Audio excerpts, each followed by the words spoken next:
Hello everyone, Manithral here, and welcome to a little bit of an OSRS video update. Now, there wasn't any official update as of today. Tomorrow, hopefully there's something more, but for today, there is some stuff to announce. Up first, we got the Deadman Reborn finals coming up. So, on Thursday, September 16th at 2200 BST, all Deadman Reborn worlds will temporarily close. In order to qualify for the finals, you will need to be in the top 2,048 people on the high scores. So as of 2200 BST. So when the finals take off, which will be on Friday, September 17th at 1900 BST, there will be, the fights will actually start around 2000 BST, and it'll go in 11 brackets total all the way up to the final.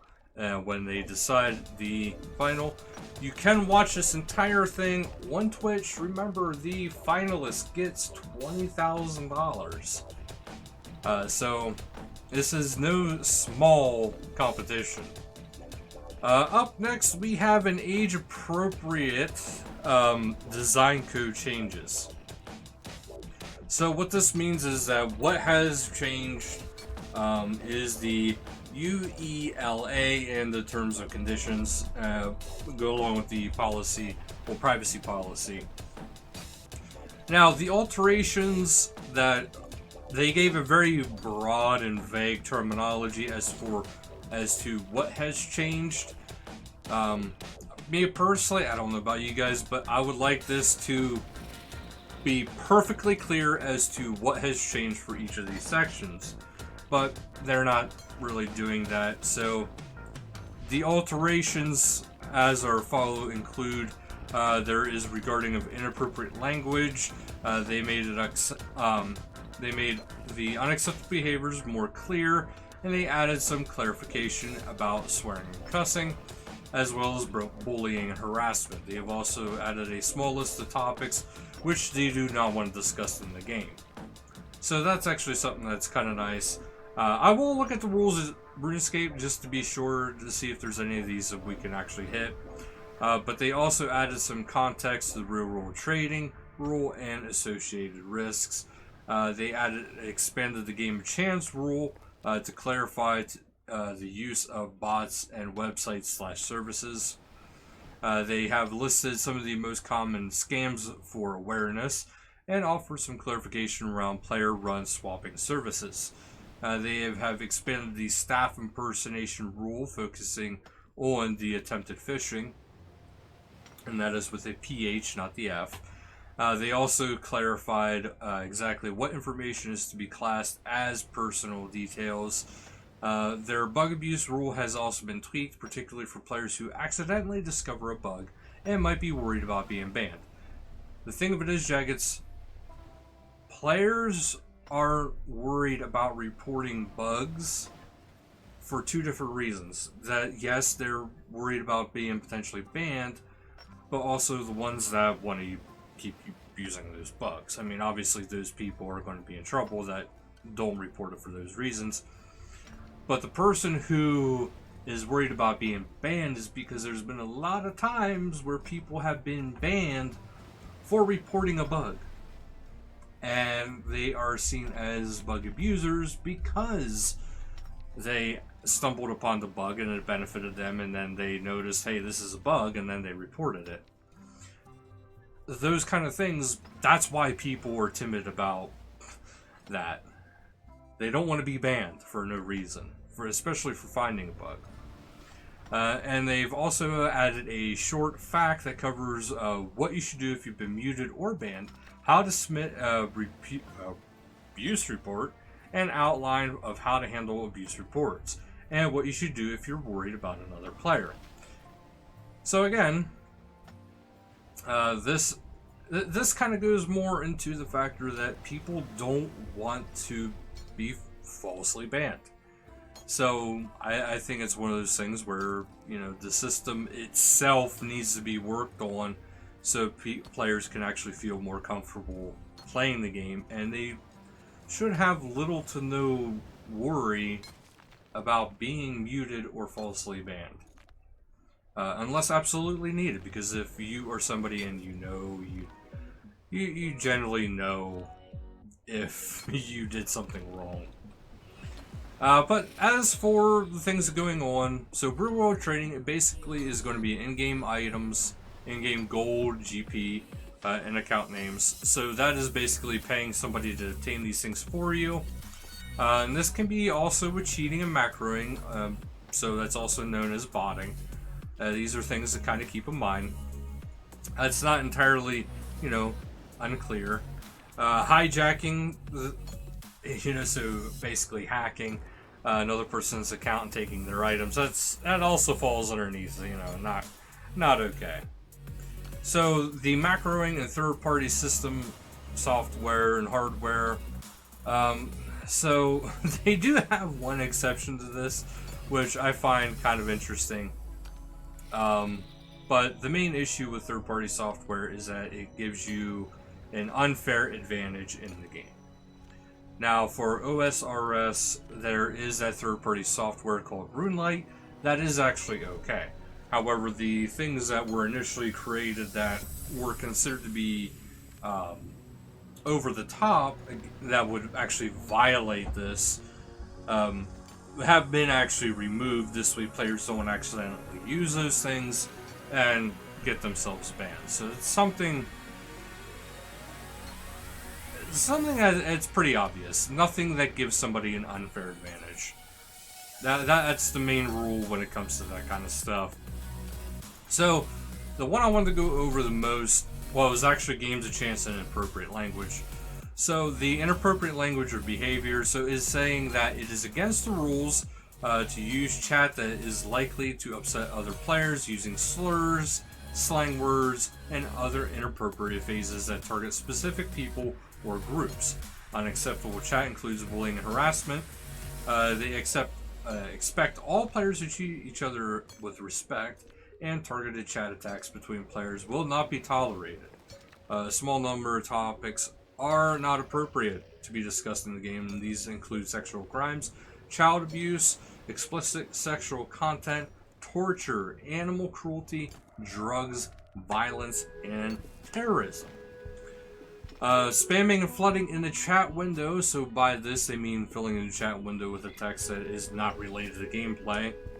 So you can be saying, hey, buying blah blah blah blah, buying blah blah blah blah.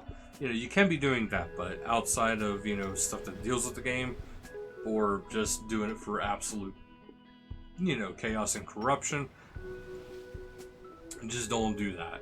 But it is also against the rules to regularly and persistent use a lot of swear words and cuss words. So if you curse here and there, that's fine, but if you're just like, oh, F this, F that, F, blah, blah, blah, blah, blah, blah, F, blah, blah, blah, that's getting excessive. So, just try to use, some apply basic world knowledge, what is generally acceptable if you're out in public or something like that. Just try to keep that in mind. Pretend like, you're going to the mall. You don't want to cause a scene if you go to the mall. You don't want to curse up a storm. Something might slip out, but that kind of stuff, it happens. So the games of chance, this is a big one. It says you must not advertise, organize, promote, or take part in any games of chance. Games of chance are games that depend more on luck than skill. They are mostly games that people bet on. For example, situations where in-game gold, such as GP or items trade, with the promise that you will receive additional in-game gold, GP, or items in return, if you guess correctly the outcome or result of the game being offered. Some of these games of chance are offered by macro accounts. So these accounts in the game that look like other players but not run by a human are programmed to offer games of chance. It is against the rules to use these and to run these macro/bot accounts for other players to interact with them. So basically it is a form of scamming. Granted, yes, there is times where these are actually kind of legit, where you could kind of go in and gamble, but that's exactly what they're trying to prevent, is gambling. So that's something to kind of keep in mind. A lot of these other things are pretty self-explanatory. You know, don't ask for any personal information. Don't provide people with personal information.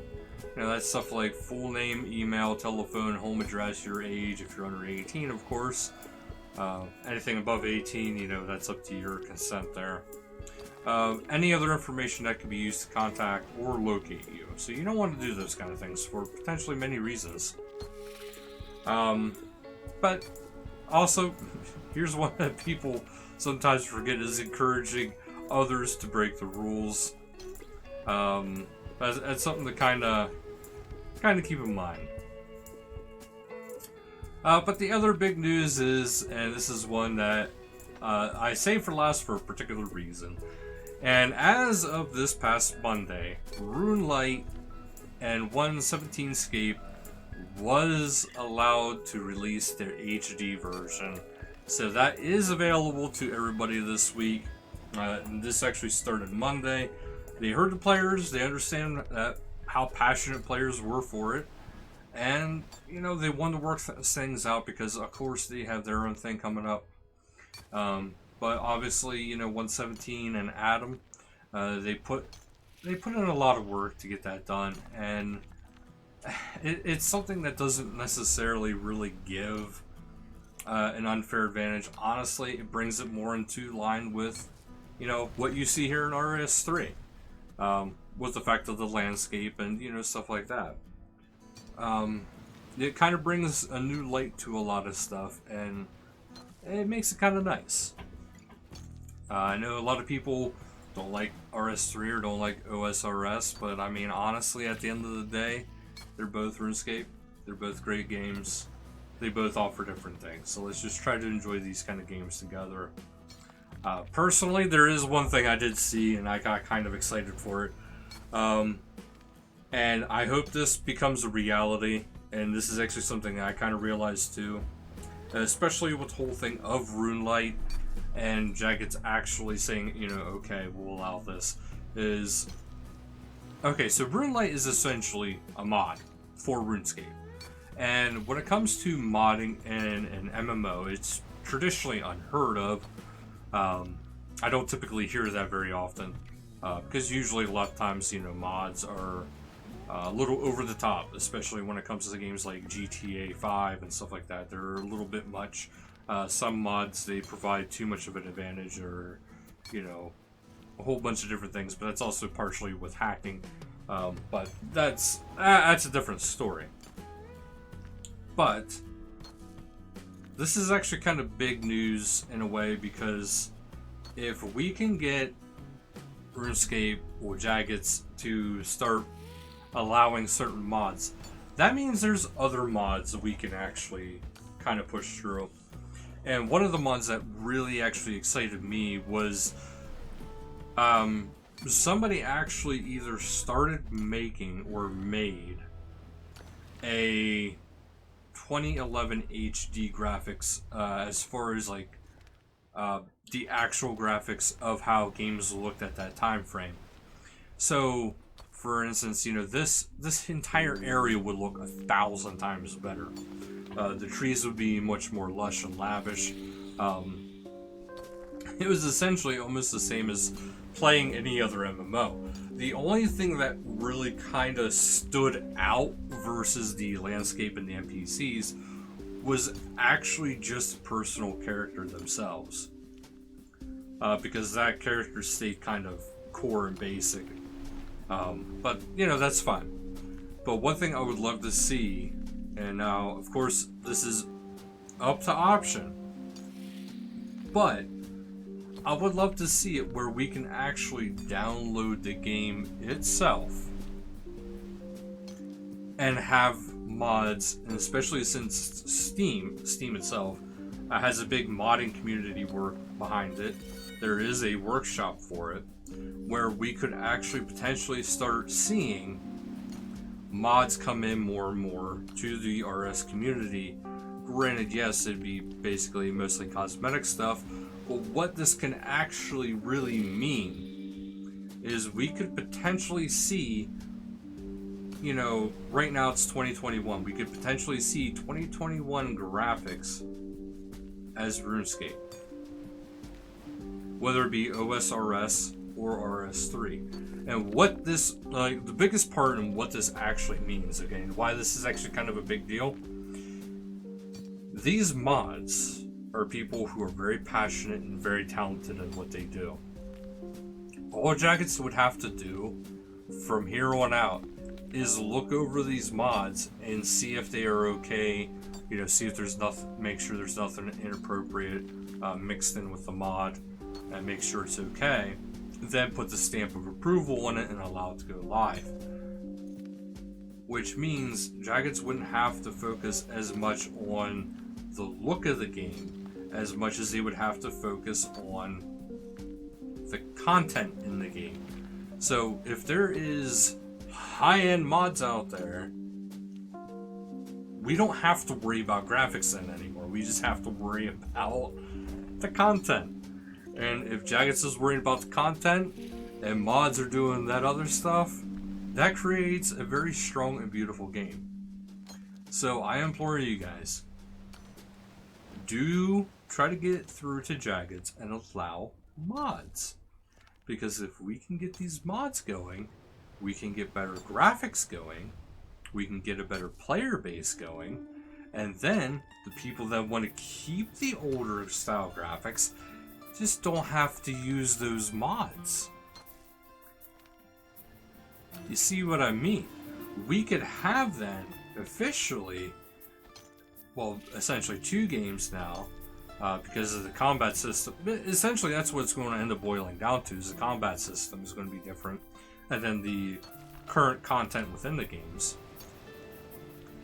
But we would essentially then have 2 games where the only difference is going to be the combat. Where we could have people playing alongside each other who have the old school version, modded version, the Jackets most up-to-date version, or whatever they want to do. It would be more up to choice. And this is why 117 Escape and RuneLite actually breaking through Jackets' barrier like that is a big deal. This is big for Jackets, it's big for us, and it's big for modding. But that'll actually do it for today's video though, guys. So thank you guys so much for watching, and until next time, later guys.